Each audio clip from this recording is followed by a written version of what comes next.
Welcome to news 100 Telugu TV. ఈరోజు మన అతిథి నంద్యాల జిల్లా కేంద్రంలోని గాంధీ చౌక్లో ఉన్నటువంటి కూరగాయల మార్కెట్. ఈ కూరగాయల మార్కెట్ ఒక చరిత్ర ఉంది. ఈ కూరగాయల మార్కెట్ ప్రెసిడెంట్ షేక్ అర్షద్ హుసేన్ గారు ప్రస్తుతం మద్దతున్నారు. దాదాపు వారి కుటుంబం నేపథ్యం చూసుకున్నట్లయితే వారి తండ్రి తర్వాత వారి వంశంకు సంబంధించిన వారి కుమారులు కూడా ఈ కూరగాయల మార్కెట్లోని ఈ వ్యవస్థను ఈ షాపును నిర్వహిస్తున్నటువంటి పరిస్థితి. అయితే ఒకవైపు చూస్తే వ్యాపార రంగం, కూరగాయల మార్కెట్, మరోవైపు రాజకీయంగా అనుభవం ఉన్నటువంటి వ్యక్తి అర్షద్ హుసేన్ గారు. సో ఈరోజు మనం ఇదే అంశానికి సంబంధించి మాట్లాడబోతున్నాము. అలా ముందుగా నమస్కారం. ప్రధానంగా చూసుకుంటే నంద్యాల జిల్లా కేంద్రంలో అర్షద్ హుసేన్ గారు నంద్యాల కూరగాయల మార్కెట్లో అంటే సుదీర్ఘంగా దాదాపు 80 సంవత్సరాల నుండి మీ కుటుంబ నేపథ్యము, మీ కుటుంబం వారు ఈ కూరగాయల మార్కెట్లో ఈ వ్యవస్థను ఈ షాప్ నిర్వహిస్తున్నారు. సో ఇదే కాకుండా మీరు ఈ వ్యాపార రంగంతో పాటు రాజకీయ రంగంలో కూడా సో ఏం చెప్తారు అంటే ఈ మార్కెట్ ఎప్పుడు ఏర్పడింది? ఇది నాకు తెలిసినంత వరకు నేను పక్కకు రోజుల నుంచి మా నాయన ఈ వృత్తిలో ఉన్నారు. ఈ వ్యాపారం మీ తండ్రి గారు కీర్తి చేసి పైల్వాన్ హయాత్ సార్ ఆయన నేను పుట్టక నుంచి వ్యాపారం చేస్తున్నారు. నంద్యాలలో ఎన్నో సేవ కార్యక్రమాలు చేస్తున్నారు. ఆయన వృత్తి ఇదే కాకుండా ముందు ఆయన పైల్వాన్ వృత్తిని కలబడినాడు. ఫస్ట్ ఆయన పేరు రావడం కారణము పైల్వాన్ అనేది అది ఆయన దాంట్లో కొనసాగించాడు. అప్పట్లో ఈ నంద్యాలలో ఆయన ఘన చరిత్ర. ఇంకోటి ఏంటంటే ఆయన దాదాపు నాకు ఉన్నదానికి నేను పుట్టక ఆయన 40 పైనే ఈ వ్యాపారాన్ని కొనసాగిస్తూ వచ్చినాను. 40 సంవత్సరాలు. నేను 1970 ఎప్పుడు ఏర్పాటు చేశాను మార్కెట్ ఎప్పుడు చేశారనేది నాకు కూడా తెలియదు. నేను పుట్టక నుంచి మా తండ్రి వ్యాపారంలో ఉన్నాను. ఈ మార్కెట్ ఒకప్పుడు బయట ఉన్నదని విన్నాను, చూడలేదు కదా. తర్వాత ఈ మార్కెట్ లోపల వచ్చినప్పటి నుంచి నేను పుట్టాను. నా జన్మ తేదీ 1963. అప్పటి నుంచి నేను కర్నూలు చేసి నడుచున్నప్పటి నుంచి ఈ మార్కెట్ ఇక్కడే అంగడి ఆయన 40 సంవత్సరాలు చేశాడు. తర్వాత ఆయన రాజకీయంలో కూడా అప్పుడే ఆయన పుట్టక నుంచే IUML అని ఇండియన్ యూనియన్ ముస్లిం లీగ్ పార్టీలో ఒక ప్రధాన పాత్రగా పోషించాడు ఆయన. అప్పుడు ఆయనకు కలవడానికి కేరళ నుంచి ఎంపీలు వస్తున్నారు మా నాన్న దగ్గర కలవడానికి. అటువంటి ఆ రోజుల్లో నంద్యాలలో ఎన్ని ఏ సంవత్సరం పుట్టినారు నాకైతే గుర్తులేదు. నేను పుట్టలే చిన్న పిల్లలు. కాకపోతే ఒకటి గుర్తుంది ఏంటంటే నంద్యాలలో ఎన్ని వార్డులు ఉన్నాయో ప్రతి వార్డులో ఒక ఇది వాలంటీర్గా పెట్టినాడు ఆయన సొంత డబ్బుతో. అంటే అప్పట్లో వాలంటీర్ అప్పట్లోనే సావుఖాన్, బీశ్రామ్, గాయమూడ్ అని సంస్థ పిల్లలకు ఒక్కొక్క వార్డుకి జీతం ఇచ్చి ప్రతి వార్డులో తన వార్డే కాదు నంద్యాలలో అప్పట్లో ఎన్ని వార్డు ఉన్నాయో నాకు తెలియదు. 42 ఉన్నాయి. అప్పట్లో ఎన్ని ఉన్నాయో నాకు తెలియదు. ప్రతి వార్డులో మా తండ్రి గారు డబ్బులు ఇచ్చి దాని యొక్క దీన్ని నడిపిస్తున్నాడు, ఆ పార్టీని పోషిస్తున్నాడు. తర్వాత ఆయన దాని పేరు ఆయన ఒక పార్టీ స్థాపించిన ఆయన. ఇది 1946లో పుట్టింది పార్టీ. ఇప్పుడు బ్రిటిష్ గవర్నమెంట్ రాకముందే అప్పటి నుంచి ఉన్న పార్టీ IUML అంటే ఇండియన్ యూనియన్ ముస్లిం లీగ్.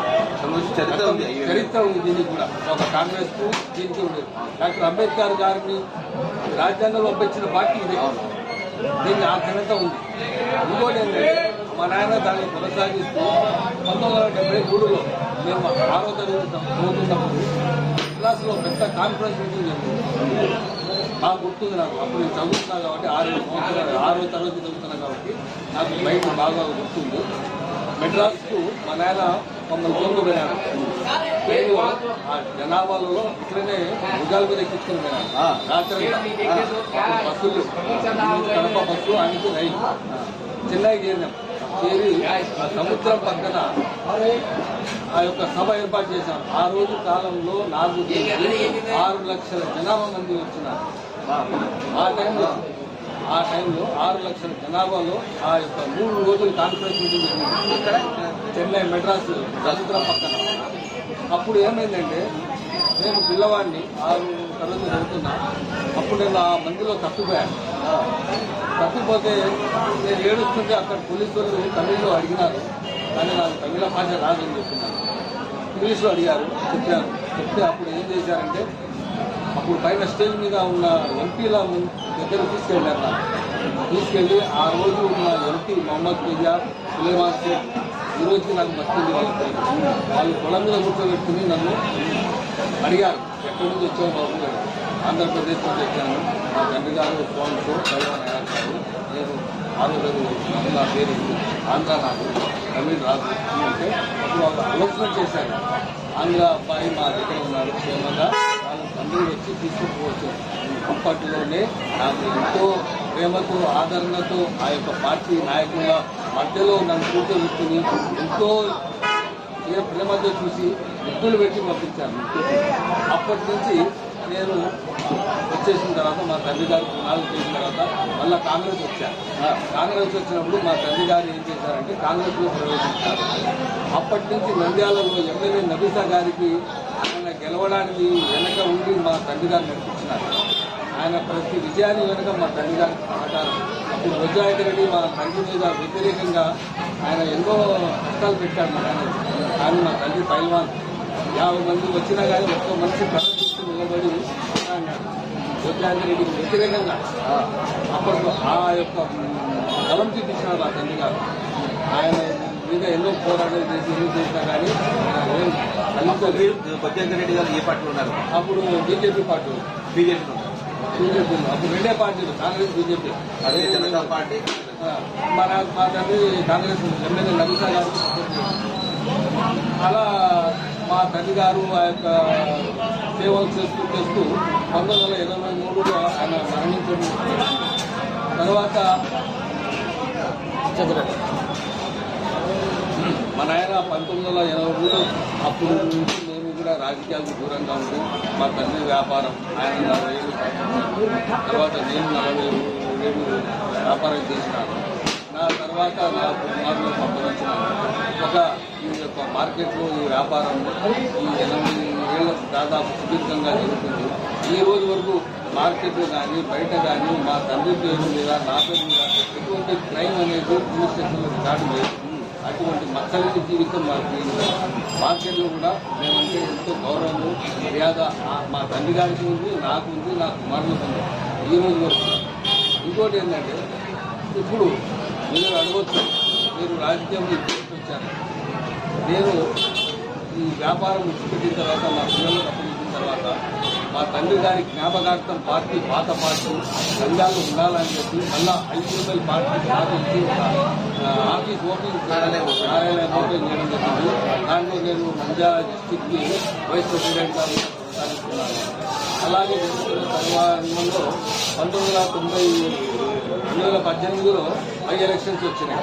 వచ్చినప్పుడు ఆయన మన భూమా బ్రహ్మానందరెడ్డి గారు 2017లో నన్ను పిలిపించి మాట్లాడడం జరిగింది. మీరు మాకు సపోర్ట్ చేయండి, మా పార్టీకి చేయండి, నాకు విజయాన్ని కృషి చేయండి, మీరు మద్దతు ఇవ్వండి అని అడగడం. సరే అని నేను కూడా ఆయన మాటకు నిలిచి ఆయన గెలవడానికి కారణంగా ఆయనకు మద్దతు చేసినాను, కష్టపడినాను. ఆయన గెలిచారు. తర్వాత 2019లో మళ్ళీ ఎలక్షన్ జరిగాయి. ఆయన ఓటమి పాలయ్యారు. ఈ యొక్క శిల్పాము అన్నింటి వల్ల రావడం జరిగింది. ఇప్పుడు శిల్పా వాళ్ళ నుంచి పిలుపు రాలేదా? నాకు ఎటువంటి పిలుపు రాలేదు. వాళ్ళు నాకు పెంచలేదు. నేను ఎప్పుడు వాళ్ళతో కలవగా మనం కూరగాయల మార్కెట్లోనే రాజకీయం అంటే ఇక్కడ కూరగాయల మార్కెట్ చూసుకోవచ్చు. ఎందుకంటే ఒకే కుటుంబంలో కొంతమంది ఒక పార్టీలో, కొంతమంది ఒక పార్టీలో ఈ విధంగా విభజించబడ్డారు. కాకపోతే మార్కెట్లో రాజకీయం అనేది ఒక ప్రధానంగా పాత్ర పోషిస్తుందని చెప్పుకోవచ్చు. ఈ రాజకీయం పరంగా చూసుకున్నట్టే కూరగాయల మార్కెట్ నిర్మించడంలో పునర్నిర్మాణం చేసేటప్పుడు కొన్ని షాపులు పాల్గొంటున్నారు. కొంతమంది పేదవారికి కొంతమంది కట్టుకుంటారు. కొంతమంది షాపులు ఇవ్వకుండా తమ సొంత వారికే అనధికారికంగా వాళ్ళని కట్టబెట్టాలనేటువంటి ఆరోపణలు అయితే చాలా ఉన్నాయి. దీనికి సంబంధించి మీరే చెప్తారు. ఇప్పుడు వాళ్ళ యొక్క పార్టీ బలం పైన కింద వాళ్ళ పార్టీ ఉండేది కాబట్టి వైఎస్ఆర్సీపీ వాళ్ళ యొక్క బలం చూపించారు. ఇప్పుడు నేను ఉన్నాను, నేను టీడీపీకి మద్దతు చేసినాను కాబట్టి నా మార్కెట్లో నా పూర్వం నుంచి 100 ఏళ్ల అంగడికి మొదలుపెట్టినారు. దాదాపు 100 సంవత్సరాలు బుల్డోజర్ తీసుకొస్తే ఉప్పులేని పాల్గొట్టలేకపోయింది. డ్రైవర్ అన్నాడు, ఇదే మీరు ఓ కట్టానికి ఉప్పులేని తీసుకొస్తే కూడా పాల్గొంటారా? నా షాపు మొదలుపెట్టినారు. నేను అడ్డుపడినా. ఎందుకు కేవలం కక్షపూర్వకంగా నేను టీడీపీ మద్దతు పార్టీ పరంగా నా మీద కక్షకు. ఆయన ఏమంటాడంటే అభివృద్ధి చేస్తున్నాను. నేను అభివృద్ధి చేస్తా అంటే నేను అడ్డుపడను. అభివృద్ధి అంటే ఏంటి? నా అంగడి పొలగొడితే లారీలు ఆటోలు తిరిగి అక్కడ పోతాయి. సరే పొలగొట్టుకోండి. దాన్ని చూస్తే 8 అడుగుల రస్తా ఉంది. దాన్ని లారీలు ఆటోలు ఎట్లా పోతాయి అడిగినా నేను. అయినా కానీ ఆయన నాకు తెప్పించి మోసం చేసి ఈ విధంగా పాల్గొన్నాను. సరే నేనేం బాధపడలేదు. తర్వాత కట్టిస్తామన్నారు, కట్టిలే. నేనే ఏదో షెడ్ వేసుకుని జీవిస్తున్నాను. మీరే నిర్మించుకున్నారు. వాళ్ళు పాల్గొట్టిన తర్వాత వాళ్ళ నిర్మాణానికి ఏం లేదు చేస్తామన్నారు. కానీ వాళ్ళ మాట నిలకడ లేదు. మాట తప్పడం, మనవ చెప్పడం వాళ్ళు చేసిన పని. తర్వాత నేను కూడా మనసులో అనుకున్నా, ఈరోజు వాళ్ళు అధికారంలో ఉండి నా యొక్క షాపులు పొలగొట్టారు.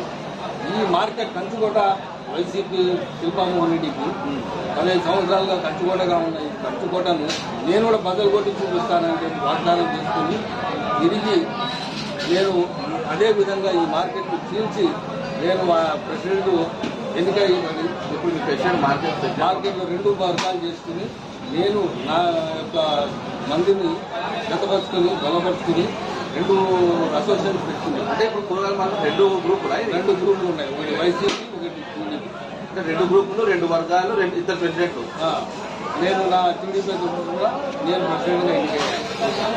నా తరఫున నా సగం మంది ఉన్నారు, ఆయన పక్కన సగం మంది ఉన్నారు. అలా చేస్తున్నాము. మొత్తం ఎంతమంది ఉంటారు? దాదాపు 200 మంది హోల్సేల్ ఉన్నారు. హోల్సేల్ రిటైల్ కలిసి 200 ఉన్నారు. కానీ ఇక్కడ బతికే వాళ్ళు 2000 మంది ఉన్నారు. ఒక మనిషికి 10 మంది ఉంటారు. ఒక షాపులో 10 మంది బతుకుతారు. అలా లెక్కేసుకుంటే 200కు అంటే 2000 ఉంటారు. ఒక్క మనిషి కుటుంబంలో 5 మంది కనీసం మంది ఉంటారు. అంటే దాదాపు 10,000 ఓట్లు మన మార్కెట్ నుంచి ఎవరికైనా కానీ పడే అవకాశాలు ఉన్నాయి. కాబట్టి ప్రతి ఒక్కరి దృష్టి మార్కెట్ మీద ఉంటుంది. కాబట్టి వాళ్ళు ఏం చేశారంటే నేను ఆయన మీద ప్రతీకారంగా ఎదురు చూస్తూ ఎలక్షన్ వచ్చినప్పుడు నేను కూడా ఆయన యొక్క కోటను బదగొట్టాలని ఒక ఆశిస్తున్న తరుణంలో ఈ తెలుగుదేశం వాళ్ళు నన్ను ఆహ్వానించడం జరిగింది. ఎవరు? తులసిరెడ్డి గారు నన్ను ఫస్ట్ ఆహ్వానించారు. అర్షద్ భాయ్, నువ్వు మార్కెట్లో గౌరవిస్తుంది పెద్ద మంచిది, మీ తండ్రి గారు మీద అభిమానం ప్రేమ ప్రజలకు ఉంది, ఆయన ఒక పెద్దరికం ఉంది, మీరు యొక్క మంచి కుటుంబం నుంచి వచ్చిన వాళ్ళు, మీరు కాక సహకరిస్తే మీకు ఉన్నత పదవి ఇప్పిస్తాను అని చెప్పి నాకు చెప్పడం. తర్వాత పరువు దగ్గర కూడా తీసుకుపోయి ఆయనతో పరిచయం చేయించి ఆయనతో ఎదురుగా కూర్చోబెట్టి నాకు ఇస్తానని చెప్పి వాగ్దానం చేయడం అధిష్టానంలో. తర్వాత మల్లెల్ల రాజేష్ గారిని పిలిపించి ఆయన సమక్షంలో కూడా నా పేరు ప్రస్తావించడం, ఆయనకు ఉన్నత స్థాయి పదవి ఆయనకు వయసు తగ్గ గౌరవంగా ఆయనకు ఇవ్వాలా, మన కోసం ప్రొసీజర్ కావాలని ఆయనకు చెప్పించడం. తర్వాత రాష్ట్ర అధ్యక్షుడు ప్రెసిడెంట్ ఆయన అచ్చెన్నాయుడు కూడా నా యొక్క బయోడాను పంపించడం, అన్ని విధాలుగా వాళ్ళు నాకు సహకారం చేసి నమ్మకం చేసి నాకు వాళ్ళు ధైర్యం ఇచ్చినారు. నేను కూడా వాళ్ళ యొక్క మాటను ఒమ్ము చేయకుండా నేను కూడా ధైర్యంగా నిలబడి మార్కెట్లో మీటింగ్ పెట్టి ఎవరు వెళ్ళాలి ఇంతవరకు మార్కెట్లో ఘనంగా మీటింగ్ పెట్టి ప్రపంచాలను సృష్టించి ఆయన ఎలక్షన్కు 2 రోజులు ముందరగా నేను చాలా కష్టపడి ఆయనకు ఒక విజయం మీద దృష్టి మళ్లించి వాళ్ళకు ఒక హోప్ ఇచ్చాను. ఖచ్చితంగా మన మార్కెట్లో మొత్తం ఓట్లు నలిగి పడతాయి నమ్మకం కుదిరించినాను. నాకు కూడా నమ్మకం వచ్చింది. నా మిత్రులు కూడా నాకు సహకరించినారు. అదే జరిగింది. ఇప్పుడు నా యొక్క కృషి, నా యొక్క పట్టుదల నెరవేర్చుకున్నాను. ఇక ప్రభుత్వం కూడా నా మీద నాకు ఇచ్చినటువంటి మాటను వాళ్ళు కూడా నిలబెట్టుకుంటారని ఆశిస్తున్నాను. వాళ్ళు నాకు ఎటువంటి పరిస్థితుల్లో కూడా నాకు ఏ విధంగా చేయరు. నాకు ఈ యొక్క దీనికి రాజకీయంగా నాకు ఎదగడానికి నాకు రాజకీయ శిక్ష పెట్టింది కాకిరెడ్డి కృష్ణరెడ్డి గారే. ఆయన భరోసా ఇవ్వడం, ఆయన నాకు ప్రోత్సాహం చేయడం, మేమున్నాము అని చెప్పడము. మా పిల్లలను కూడా వంటలు సిఐ గారు లోపలేస్తూ కూడా ఊరికే చిన్న గెలవ మీద తప్పు మాది లేకపోయినా కానీ వాళ్ళు పెట్టా ఆ రోజు లోకేష్ వచ్చారు 3వ తారీఖు. ఆ రోజు మా ఫరూక్ గారు కానీ మా యొక్క తులసిరెడ్డి గారు కానీ నేను ఫోన్లో మాట్లాడి మా పిల్లలు వెంబడే రైటింగ్ రప్పించారు 10 నిమిషాల్లో. కాబట్టి నాకు కూడా ఇంకా ధైర్యం వచ్చా, నా యొక్క వెనక వీళ్ళు ఉన్నారని. కాబట్టి నేను ఇంకా ముందుకు పోవాలంటే నాకు ఇంకా బలం వచ్చింది. కాబట్టి నేను ఉన్నంత వరకు ఈ యొక్క తెలుగుదేశం పార్టీని విడిచిపెట్టేది లేదు.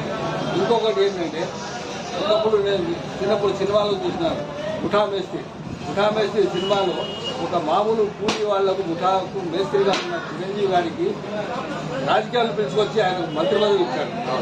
అప్పుడు ఆ సినిమా 360 రోజులు ఆగింది, నాన్ స్టాప్ ఆడింది. ఈ రోజు తెలుగుదేశంలో ఉన్నటువంటి ప్రభుత్వము ఈ నాలాంటి సామాన్య మార్కెట్లో కూరలు అనుకునే వాడికి ఆయన పదవి కల్పిస్తే ఇది టీడీపీ ప్రభుత్వం ఉన్న నాళ్ళు ఆడతాడు. ఈ యొక్క పార్టీ ఎన్నేళ్లు ఉంటుందో అన్నేళ్లు కూడా ఈ యొక్క పార్టీ సినిమా ఆడుతూనే ఉంటుంది. దీనికి తిరుగు ఉండదు, ముగింపు ఉండదు. మేము చనిపోవచ్చు కానీ పార్టీలో ఉన్నటువంటి వాళ్ళు వచ్చే తరాల వాళ్ళు అనుకుంటారు టీడీపీ ప్రభుత్వం గుర్తించి మార్కెట్లో ఒక సామాన్యుడికి కూరలకి ఒక ఉన్నతమైన స్థానం మైనార్టీ సోదరికి ఇచ్చినామని ఒక చిరకాలం మాట నిలబడిపోతుంది. కాబట్టి నేను కూడా ఈ యొక్క మాటను వాళ్ళని గౌరవించి వాళ్ళను నేను ఖచ్చితంగా నేను బతుకున్నాను ఆ పార్టీ సేవ చేస్తానని మాటిస్తున్నాను. అంటే ఇంతకాలము రాజకీయ నాయకుల్లో ప్రజలలో ఎలా ఉండేదంటే మార్కెట్ అంటే అంతా ఒకటే పార్టీ వైపు, ఒకే వర్గము, ఒకే గ్రూపు, ఏం చెప్తే అది వింటుందనేటువంటి ఊహాగానాల్లో ఆలోచనలు ఉన్నారు. సో వాటికి మీరు ఫుల్ స్టాప్ పెట్టారు, అంటే చెక్ పెట్టారు. అంటే కేవలం ఒకే పార్టీ కాదు, ఒకే గ్రూప్ కాదు, ఒక సంస్థ మాత్రమే ఇక్కడ నిర్వహించడం లేదు. పార్టీలు వేరే, వ్యవస్థలు వేరే, ప్రజలు వేరే, వారి ఉద్దేశాలు వేరే అనేటువంటి విషయాన్ని మీరు మళ్ళీ ఒకసారి తెలుగుదేశం పార్టీకి కూరగాయల మార్కెట్ ఒక వ్యాపారస్తులు కావచ్చు, మీకు మద్దతుదారులు కావచ్చు, ఈ పార్టీ కార్యకర్తలు కావచ్చు, అంటే పూర్తి స్థాయి తెలుగుదేశం పార్టీకి మద్దతు ఇచ్చి గెలుపు దిశగా మీరు నంద్యాల ఎమ్మెల్యేగా ఫరూక్ గారిని గెలిపించడం జరిగింది. అన్న ప్రధానంగా ఎందుకన్నాను మీకు రాజకీయ అనుభవం ఉంది కాబట్టి, కుటుంబ నేపథ్యం నుంచి కూడా రాజకీయంలో అనుభవం ఉంది కాబట్టి చెప్తాను. ప్రధానంగా చూసుకుంటే గతంలో నుంచి చూసుకున్న సిద్ధం సభ నిర్వహించారు మాజీ ముఖ్యమంత్రి జగన్మోహన్ రెడ్డి. సో ప్రతి సభలో కూడా వైనాట్ 175 అని చెప్పుకోవచ్చు.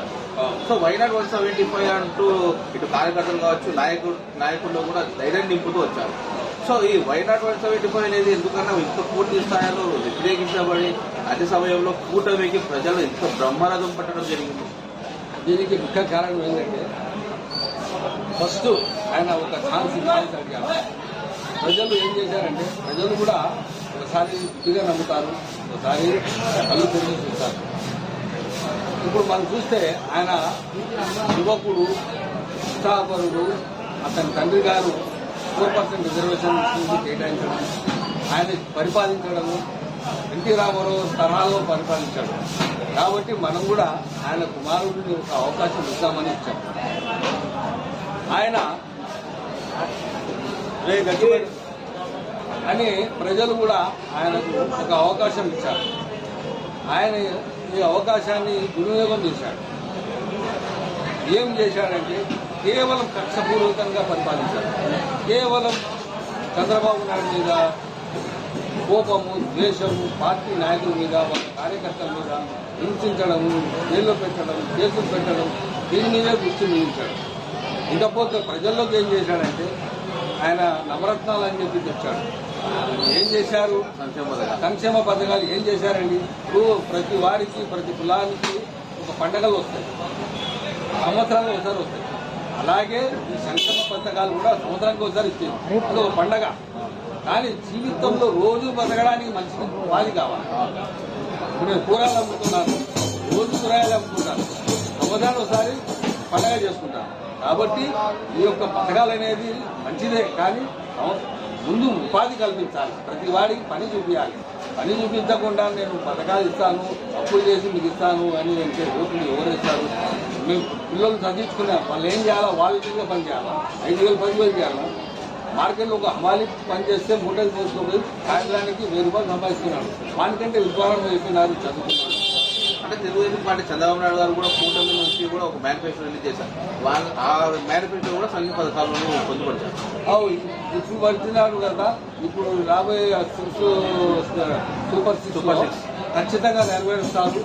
ఆయన ఇప్పుడు ఇచ్చినటువంటి మాటలు ఏది కూడా ఆయన వెనకాడారు. ఎందుకంటే ఇప్పుడు కూటమిగా గెలిచినారు కాబట్టి పైనుంచి అతని కేంద్రం నుంచి సహాయం వస్తుంది. కాబట్టి ప్రజలు కూడా, ఈ రాష్ట్రం ప్రజలు కూడా ఎటువంటి భయాందోళనకు గురి కావాల్సిన అవసరం లేదు. అన్ని విధాలుగా మనకు ప్రత్యేక హోదా కానీ, పోలవరం ప్రాజెక్టు కానీ, మనకు ఈ యొక్క పెండింగ్ ఉన్నటువంటి ఇది కానీ అన్నీ కరెక్ట్గా జరుగుతాయి. అన్ని హామీలు నెరవేరుస్తారనే నమ్మకం ప్రజల్లో ఉంది. కాబట్టి ఈ బ్రహ్మరథం పట్టారు. ఈ విధంగా ఆయన మెజార్టీ ఇచ్చారు ప్రజలు. ఇంకోటి ఏంటంటే ఆయన చేసినటువంటి దాళ్లకు, పాపాలకు భగవంతుడు కూడా శిక్ష చేశాడు. కేవలం ప్రజలే కాదు, భగవంతుడి తీర్పు కూడా దీనికి అర్థాల. ఇంకోటి ఏంటంటే ఇప్పుడు చంద్రబాబు నాయుడు గారికి మీరు జైలు వేశారు. సుమారు దాదాపు 53 రోజులు ఆయన జైలులో ఉన్నాడు. ఆ వయసులో ఉన్న వాడికి ఆ విధంగా విషపూరితంగా ఆయన పెట్టడం సంభవం కాదు. ఇప్పుడు ఆయన వాళ్ళ బాబాయిని తప్పించారు, ఇంకోని చేశారు. వీళ్ళ ఎమ్మెల్యేలు, మినిస్టర్లు ఎంతో మందిని ఇష్టమార్చారు. వాళ్ళు జైల్లో కూర్చోలేదే, కనీసం వాళ్ళకి పట్టుకుని పోలేదే. ఈయనేం తప్పు చేశాడని చెప్పి జైల్లో ఇన్నాళ్ళు పెట్టారు. అంటే గతంలో జగన్మోహన్ రెడ్డి గారు కూడా 4 నెలలు జైల్లో వచ్చారు. అవును, ఆయన కేసులు వేరు, ఇది వేరు. కేసులు బట్టి కేసులు శిక్షలు ఇస్తారు. కానీ ఆయన ఏం శిక్ష విధించలే. ఆయనకు ఎటువంటి ఆధారం లేవు, ఏం లేవు. కేవలం ఆయన బలం మీద ముఖ్యమంత్రి పదవి ఉపయోగించుకుని ఆయనకు పంపించడం, అర్ధరాత్రి చేయడం, ఇవన్నీ ఏం చంద్రబాబు నాయుడు కూడా చెప్తున్నారు.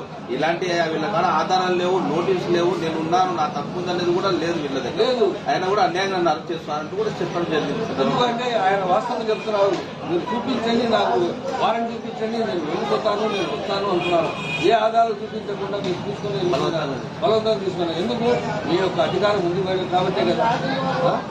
ఇలాంటివి చేస్తే ఆయన అటువంటి ఒక 14 ఏళ్ళు ముఖ్యమంత్రిగా పనిచేసిన వ్యక్తికి ఆయనకే ఈ విధంగా రక్షణ లేకపోతే సామాన్యులకు అలాంటి వాళ్ళకి ఎవరు రక్షిస్తారు? అలాంటి వాళ్ళకి ఎవరు రక్షిస్తారు? కాబట్టి ప్రజలు కూడా ఆలోచన చేసి ఇలాంటి రాక్షసుల పరిపాలన వద్దు. ఇంతకుముందు ఏమవుతుండే అంటే పురాణాల్లో ఒక రాక్షసుడు పుడితే ఒక దేవతలు పోయి దేవుని మొదలుపెట్టుకుంటే ఆ దేవుడు ఒక అవతారం తీసి అతని హతమారుతుండే. ఇప్పుడు దేవతలు వచ్చే కాలం లేదు, కలియుగం. ఇప్పుడు ఏం చేశాడంటే దేవుడు ఒక ఆయుధం ఇచ్చినాడు, ప్రజలకు ఓటు అనేది బ్యాంక్. ఆ ఓటు ఆయుధంతో మీరు ఎవరైతే రాక్షసుడు పరిపాలన చేస్తారో వాడిని మీరే నరకండి అని. కాబట్టి మాకు ఇచ్చినటువంటి ఆదాయంతో మేము ఈ రాక్షసుల పాలనలో హతమార్చగలిగినాం. ఇది ఇంకోటి ఏంటంటే ఇప్పుడు చంద్రబాబు నాయుడు గారికి ఎప్పుడైతే జైలు వేశారో, నేనేదో ఒక సామాన్య వ్యక్తి, ఆయన కూడా ఒకప్పుడు ముఖ్యమంత్రిగా పనిచేసిన వ్యక్తి అనుకున్నాను. కానీ ఆయనకు జైలు వేసినప్పుడు తెలిసింది ఈయన వ్యక్తి కాదు, ఒక శక్తి అని. ఈయన ఒక వ్యక్తి కాదు, శక్తి అని తెలిసింది. ఎలా అంటే ఒక రాష్ట్రమే కాదు, ఒక ఊరు కాదు, ఒక దేశం కాదు, అందులో ఎక్కడ అమెరికాలో ఎక్కడ విదేశాలలో కూడా ఆయన గురించి ఆయనకు నిరసనగా ఈ రోజు ఓటు వేయడానికి కొన్ని వేల డబ్బులు లక్షలు పెట్టుకుని వచ్చి ఇండియాకు వచ్చి ఓట్లు వేసిపోయారంటే ఇటువంటి మనిషిని ఏ విధంగా మనం గౌరవించాలా, ఏ విధంగా ఆయన మనం సన్మానం చేసినా కానీ తక్కువే అని నేను భావిస్తాను. ఇంకొకటి ఆయన ఇక్కడే కాదు, ఈ వయసులో 73 సంవత్సరాలు 75 సంవత్సరాలు దాదాపు ఆయన ఉంది. ఆయన భార్య అయిపోయింది, ఆయన కొడుకు అయిపోయింది. విగ్రహారాలు మానేసి మనకు రాష్ట్రం కోసము ఇన్ని విధాలుగా తిప్పలు రాత్రి మూడు పాదయాత్రలు చేసి అన్ని చేసి ఇంత చేసినటువంటి ఘనకార్యం వాళ్ళకి ఏం కష్టాలు వాళ్ళకేం లేదు. ఇంటికి లేక కాదు, బట్టలు లేక కాదు, ప్రజలు కోసం, రాష్ట్రం కోసం రాష్ట్రం కష్టపడిపోతుంది, నా ప్రజలు అల్లాడుతున్నారు అనే ఒక నెపంతో, కోపం వాళ్ళ మీద ప్రేమతో ఆయన సంకల్పం చేసి ఖచ్చితంగా నేను ఈ రాక్షసుని పెళ్లి పంపించాలా, ఇతన్ని మళ్ళా తన జన్మస్థలాన్ని పంపించాలా అని చెప్పి ఒక కంకణ పట్టుకుని వాళ్ళు, మేము అందరం కూడా భగవంతుని ఆశీస్సులతో, భగవంతుని దయతో, ఏకపక్ష నిర్ణయంతో ప్రజలందరూ ఒక్క చాటి మీద నిలబడి, కానీ ఒకటి మాత్రం గుర్తుపెట్టుకోండి, ఏ రాజకీయ నాయకుడైనా కానీ 5 ఏళ్ళు పరిపాలనను ప్రజలు చూస్తారు. చూసి వాళ్ళు ఓటుతో ఆ రాక్షసుల పరిపాలనను హతమార్చుతారని గుర్తుపెట్టుకుని ప్రతి ఒక్క నాయకుడు పరిపాలించాలని ఇది ఒక సందేశం నాకు. రాష్ట్రంలో ఎప్పుడు కూడా దేశ చరిత్ర చూసినట్లయితే ఆంధ్ర రాష్ట్రంలో మనం ఉమ్మడిగా ఉన్నప్పుడు రాష్ట్రంలో కూడా ఇంత ఏకపక్ష నిర్ణయం ఒకే పార్టీకి పూర్తి స్థాయిలో ప్రజల మద్దతు అనేది చారిత్రాత్మకమైంది. నిజమే. ఈ ఇండియాకు ఈ రాష్ట్రానికి ప్రపంచ దేశాలు చూస్తున్నాయి. ఇదే వీడికి ప్రపంచం ఇది ఇంత ఇది అనేది. అంటే అప్పట్లో దాని అర్థం ఏమిటంటే ప్రజల్లో మనసులోని మాట, ప్రజల యొక్క తీర్పు, దేవుని తీర్పు రెండు కలిసినాయి. భగవంతుని దయ లేకపోతే సీమ కూడా పుట్టదు. ఆయన అనుకునే లేనిది. అటువంటిది భగవంతుడి యొక్క కృప, ప్రజలలో మార్పు ఆ విధంగా రావడానికి ఈ యొక్క పతనానికి కారణం అదే. సో థ్యాంక్ యూ శ్రీకృష్ణ గారు. మా కోసం మంచి విలువైన టైంని మీరు మాకు కేటాయించారు. మీరు కూడా తెలుగుదేశం పార్టీలో మంచి ఉన్నత పదవులు, పార్టీ యొక్క అధిష్టానం కావచ్చు, స్థానికంగా ఉండే పరుగు ఎమ్మెల్యే గారు, ఎన్ఎంపీ పరుగు గారు కావచ్చు, తులసిరెడ్డి గారు కావచ్చు, ఇక్కడ ప్రతి ఒక్క నాయకుడు మీ కష్టాన్ని గుర్తించి మీకు మంచి పదవులు కల్పించాలని మేము కూడా ఆశిస్తున్నాము. సో ఇది మనతో పాటు కూరగాయల మార్కెట్ ప్రెసిడెంట్ రషీద్ హుసేన్ గారు చెప్తున్నారు. గతంలో మనం చూసుకున్నట్లయితే వైఎస్ఆర్సీపీ పార్టీ ఓడిపోవడానికి పూర్తి స్థాయిలో, అదేవిధంగా తెలుగుదేశం పార్టీకి ప్రజలు ఏకపక్షంగా పట్టం కట్టడానికి కూడా కారణాలు చెప్పారు. అయితే కేవలం జగన్మోహన్ రెడ్డి కచ్చపూడిత రాజకీయాలు చేయడము, అదేవిధంగా ఎలాంటి అభివృద్ధి లేకుండా చంద్రబాబును అరెస్ట్ చేయడము, అదే సమయంలో ప్రజలకు సానుభూతి రావడం, ఏకపక్ష నిర్ణయాలు, ఒంటెద్దు పోకడాలు జగన్మోహన్ రెడ్డి చేయడం వల్లనే ప్రజలు ఇలాంటి తీర్పు ఇచ్చారని కూడా చెప్తున్నారు. భవిష్యత్తులో మరింత అభివృద్ధి జరిగేందుకు కూడా ఆస్కారం ఉంది తెలుగుదేశం పార్టీ అని కూడా రషీద్ హుసేన్ గారు చెప్తాను. సో మరొకసారి మరో దీంతో మేము ముందుంటాము. నమస్కారం.